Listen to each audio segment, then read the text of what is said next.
Well, my name is Pittman. I have a business called The Breathing Space, and I teach yoga, and I work with breath work, and I teach people to teach yoga. And then I'm also presently in a master's PhD program for transpersonal psychology, which is spiritual direction through psychology.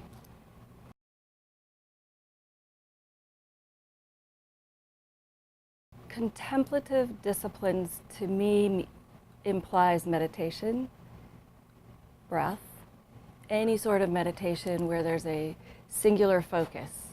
And the ones that I know probably overlap quite a few that are popular. And the effect these practices have are on our own nervous system. And as such, they create a capacity to live from a more relaxed, more centered, more perhaps present place. So it would be impossible to say where it doesn't affect you.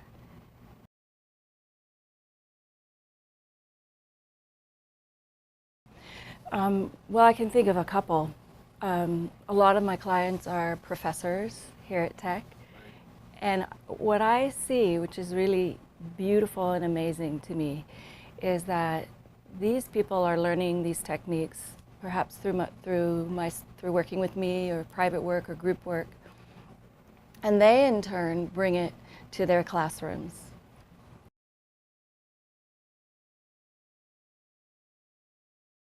From the outside, looking in, what I see is a really intense desire on behalf of the professors to be helpful to their students in as many ways as possible. And that might include test taking, being present, feeling more relaxed, not so exhausted. So for me, at this point, it seems the continued interest that I witness would be through the professors' excitement to share what they know and to be helpful. And I'm not sure about the students.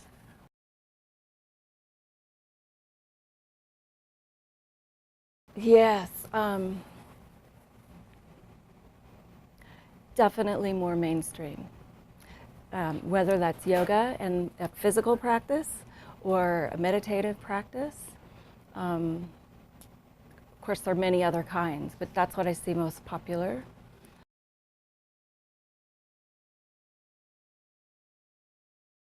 I think the contemplative practices that I know evolve later. It's very common in our 20s to be more physical and to be attracted to practices that are more physical, just by nature.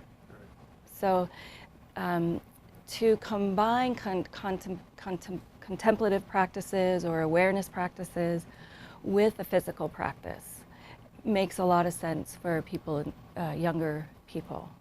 I don't know how interested people, for example, in their 20s, if that's even an average number here of age for students, might be interested, say, in meditation.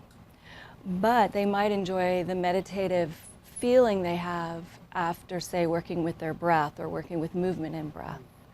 So there really is, I think, something to that. And then more and more kids are interested in being at their highest potential in a balanced way. And so I think there's an increasing number of 20-somethings who are interested in, having said what I said already, are interested in contemplative practices because they're really interested in being at their highest potential, their highest productivity, but maintain a sense of balance, which is definitely challenging.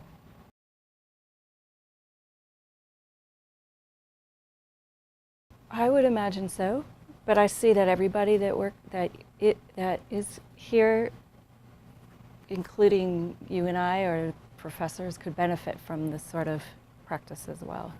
So.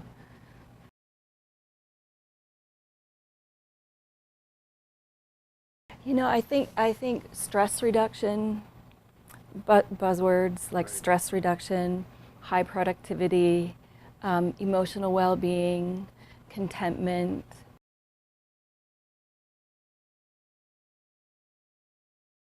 I think this discussion about contemplative practices and the benefits that we have acknowledge a very deep longing that we have in this culture to find a sense of inner authenticity, not just productivity and stress management, but a way of touching something deeper within ourselves. And I think as a culture, we really crave that. And we crave that at younger and younger ages now. So it's not just a question of stress, let's say, but that when we have these practices, we begin to touch deep contentment, peace, calm, while being busy, while managing a lot of life happening. So I think we've lost that in our culture. We've lost a way of helping people grow up with that connection. So I think the reason why this is so popular now is that we're finding something even bigger than what we're talking about.